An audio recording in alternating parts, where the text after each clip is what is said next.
Good morning, boys and girls. Welcome to Story Alive. It's great to be here with you again. And I guess it was just before Christmas that I last saw you and spoke to you on Story Alive. That time, I was wondering how we would all spend Christmas. It was quite different, wasn't it? Different traditions this year with smaller groups of people. I wonder what your best memory of your Christmas was. I think one of mine was the Christmas Eve service, and I want to thank all of you who participated because it was just such a nice memory. It was so heartwarming, and I know a lot of people in the congregation commented on how much they loved seeing you on that performance on Christmas Eve. So maybe we could make it a tradition every year. That would be fun. Anyway, let's get ready for our story this morning. We can say our greeting together. The Lord be with you, and also with you. That's right. Now I'm going to show you today's story symbol. See if you can find anything in this that tells you something about what the story might be.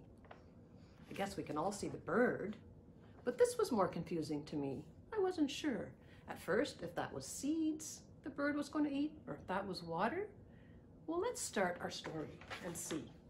This morning, I want you all to pretend that I'm someone your age, a friend of yours, as I tell you this story. All right? Something amazing happened to me yesterday. It all started at breakfast time when my dad said to me, "How would you like to go with me today to see John the Baptist?" Well, I was intrigued because I had heard things about John the Baptist, but I didn't know too much about him. I had heard, for example, that he liked to wear clothes made of camel hair. Ooh, that sounds itchy, doesn't it? And I also heard that his favorite food was grasshoppers. Not my cup of tea. Anyway, I grabbed my sandals after breakfast and my dad and I started off. And there were lots of people going, so it was quite a journey. It took longer than we thought because of all the people.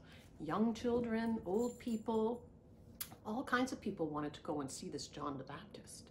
So finally, we got down to the Jordan River, and there were so many people there. I couldn't see at first, but being small, like you, I was able to kind of sneak my way through the crowds and get close to the front so that I could see. And standing there was a man that everyone said was John the Baptist. He was standing in the water and people were on the edge of the river listening to him. And John the Baptist was telling people that he would baptize them. He would help take away their sins if they promised to live as Jesus would have them live. People were thinking about whether they wanted to be baptized when someone shouted out to him, "Are you the Messiah?" John the Baptist stopped for a second before he said anything.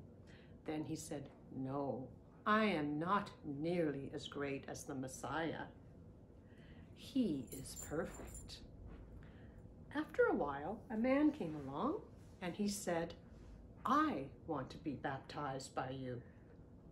John the Baptist looked at him and said, "Oh my goodness, you should be baptizing me." But this man, whose name was Jesus, said, "No, the Lord wants you to baptize me." And so John the Baptist did. Jesus knelt down in the water, and John the Baptist poured and sprinkled some water over his head and baptized him. And then an amazing thing happened. It looked like the heavens opened up, and a deep voice said, "You are my son. I love you, and with you I am well pleased." And then a dove, a beautiful white dove, came and landed on the shoulder of Jesus. Everyone was amazed. They knew then that this was the Messiah. This was Jesus that they had heard about. And when my dad and I walked back home, we chatted all the way about the amazing things that we had seen, and I couldn't wait to tell you. Now I'm back to being Rhonda, and I wanted to tell you or ask you about your baptism. Do any of you remember being baptized? I suppose not really for most of you, because most of you were baptized as babies. And so when you're a baby, you're not likely to remember, but you could ask your mums and dads, who baptized you? Where were you? Who else came to the service? Were you a laughing baby or a crying baby when water was sprinkled on your heads? You can ask your mom and dad. And for those of you who aren't baptized yet, you've got that to look forward to.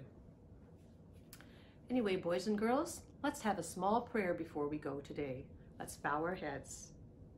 Dear Lord, thank you for sending Jesus to us.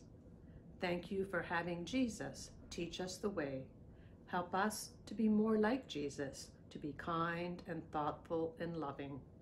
Amen. Goodbye for today, boys and girls. I'll see you in about 3 weeks. And in the meantime, have fun with Lorna, Andreas, and Inga. Bye for now.